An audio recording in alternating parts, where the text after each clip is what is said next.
नमस्कार, खबरों की खबर में आपका स्वागत है। कश्मीर के मुद्दे पे पाकिस्तान बौखला गया है। पाकिस्तान की स्थिति अजीबोगरीब हो गई है। उसे पता ही नहीं चल रहा है कि वो क्या करे। एक तरफ भारत का दबाव तो दूसरी तरफ पाकिस्तान के हुक्मरानों को अपने देश के लोगों का दबाव है। किसी तरह से वो कश्मीर के अलावा अपने देश के लोगों को शांत करना चाहता है। उन्हें लगता है कि अगर कश्मीर के मुद्दे पे छोटी मोटी सफलता उसे नहीं मिलती है तो फिर उनकी कुर्सी चली जाएगी। इसलिए पाकिस्तान के नेता लोग ज़्यादा परेशान हैं। वहाँ के विदेश मंत्री और प्रधानमंत्री दोनों की परेशानी इसी को लेकर सबसे बड़ी है। इसके लिए वो हर बेइज्जती सहने को तैयार है। कई जगह से कई बार दुत्कारे जाने के बावजूद दरवाजे पे खड़ा है कि भाई थोड़ी सी भीख दे दो, एक छोटे से सहयोग दे दो, हमें सुरक्षा परिषद में ही चाहिए, संयुक्त राष्ट्र में सही, लेकिन एक छोटा सा सहयोग तो चाहिए। पाकिस्तान के इस गिड़गिड़ाहट के बाद चीन को थोड़ा दया आ गई। चीन ने सोचा चलो थोड़ी सी सहायता कर ही देते हैं।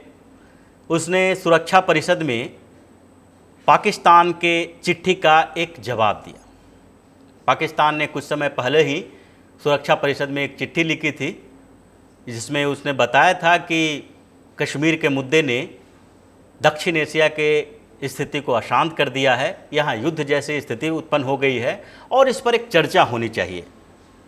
उस समय पोलैंड ने, जो अभी सुरक्षा परिषद का अध्यक्ष है, वहाँ पर मंथली बेसिस पे अध्यक्ष होते हैं, जिसमें इस समय पोलैंड है, उसने मना कर दिया था। उसने कहा कि ये दोनों के बीच का मामला है, द्विपक्षीय मामला है, इसमें किसी और के हस्तक्षेप की ज़रूरत नहीं है। लेकिन पाकिस्तान कहाँ मानने वाला। वो चीन से बार बार आग्रह करता रहा। चीन ने भी ये जवाब दे दिया। चीन का कहना है कि सुरक्षा परिषद में इस पर एक चर्चा होनी चाहिए, औपचारिक चर्चा की जाए और इस पर विचार विमर्श का दौर अब ख़त्म किया जाए। इससे एक बात तो है कि हो सकता है कि सुरक्षा परिषद में इसकी चर्चा हो जाए, या हो सकता है कि सुरक्षा परिषद में चर्चा से पहले ही इस पर ब्रेक लग जाए। लेकिन दोनों संभावनाओं के बीच हम अपनी संभावना पे बात करेंगे। हम बात करेंगे कि सुरक्षा परिषद में चीन गया तो हमारे पास क्या बैकअप प्लान है, भारत के पास क्या है जो सुरक्षा परिषद में चीन का जवाब दे सकता है, क्योंकि चीन सुरक्षा परिषद का अस्थायी सदस्य है और हमें भी ऐसे अस्थायी सदस्यों की दरकार है जो हमारे साथ पीछे खड़ा हो। तो हम आज उसी पर चर्चा करेंगे। तो चीन के दबाव में अगर सुरक्षा परिषद में ये मुद्दा उठ भी जाता है तो फिर हमारे पास एक प्लान है और एक बड़ा सहयोगी है जो चीन के खिलाफ भारत के साथ खड़ा हो सकता है, और वो सहयोगी है रूस। रूस ने भारत के स्टैंड के साथ खड़ा होने का फैसला लिया है।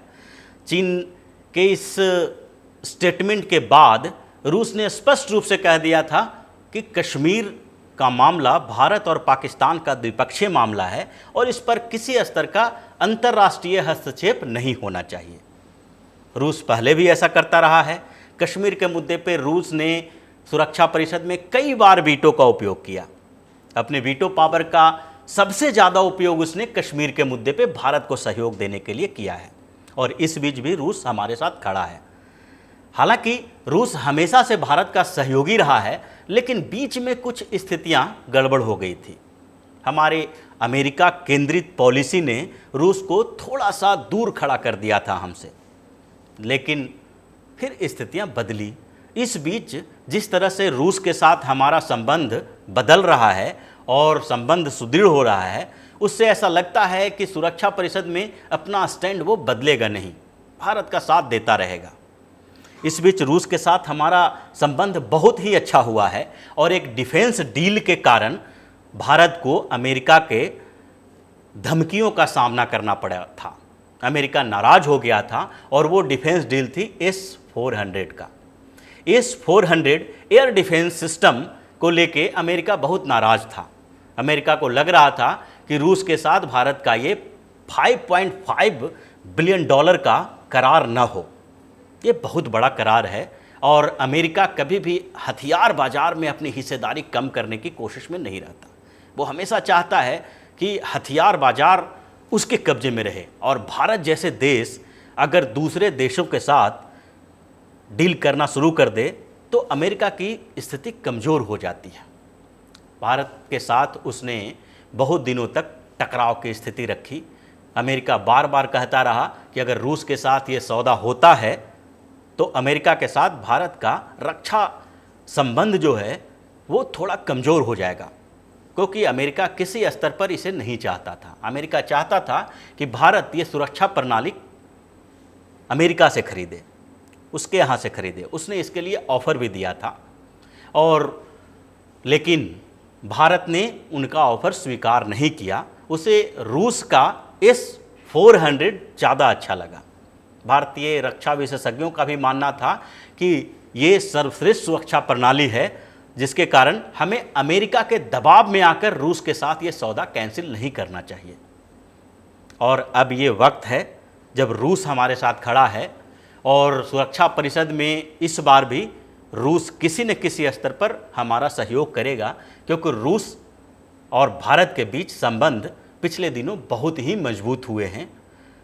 इस बीच सुरक्षा परिषद में एक और स्थायी सदस्य फ्रांस का भी सहयोग मिलने की उम्मीद है। भारत और फ्रांस के बीच भी सहयोग बढ़े हैं, और राफेल डील के बाद फ्रांस और भारत के बीच पहले से चले आ रहे संबंधों में और सुदृढ़ता आई है। हालांकि इस डील में थोड़ी कंट्रोवर्सी हुई है, लेकिन इसका भारत और फ्रांस के बीच के संबंध पे कोई असर नहीं पड़ने वाला है। फ्रांस भी भारत के साथ मजबूती से खड़ा रहेगा। सुरक्षा परिषद में अगर ये मामला जाता है तो रूस इस पर फिर से वीटो कर सकता है, संभव है, और संभावना इस बात की है क्योंकि पहले भी रूस ने ऐसा किया है।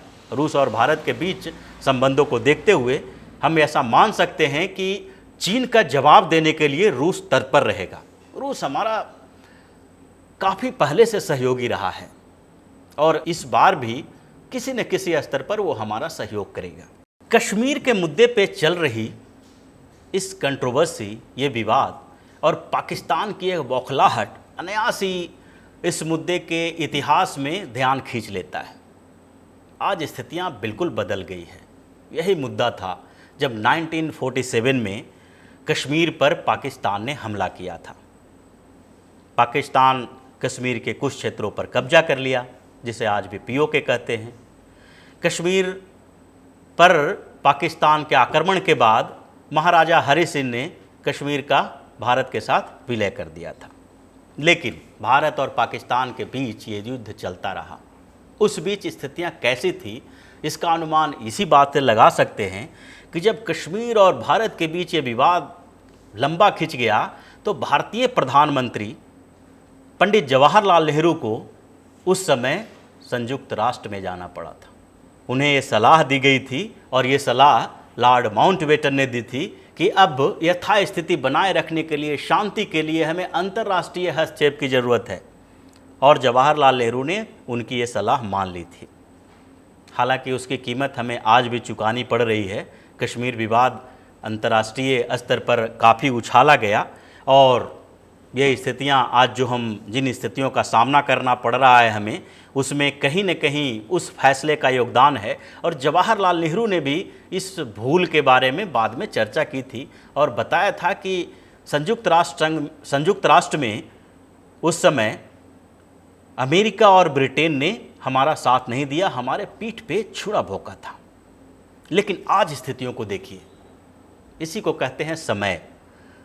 समय कभी भी पलटी मार सकता है। आज स्थितियां बदल गई हैं। आज भारत आक्रामक है और पाकिस्तान सुरक्षात्मक स्थिति में है, वो डिफेंसिव मोड में है। उसे लग रहा है कि भारत अभी बेहतर स्थिति में है और हम उसके साथ सीधे मुकाबला नहीं कर सकते, इसलिए वो अंतर्राष्ट्रीय संस्थाओं के पास बार बार जा रहा है। समय ने करवट ली और भारत और पाकिस्तान के बीच का ये विवाद अपना रंग बदल चुका है। इसकी स्थितियों में काफ़ी बदलाव आ चुकी है। तो इसी तरह की खबरों के साथ हम फिर से हाजिर होंगे। तब तक के लिए विदा दीजिए। नमस्कार।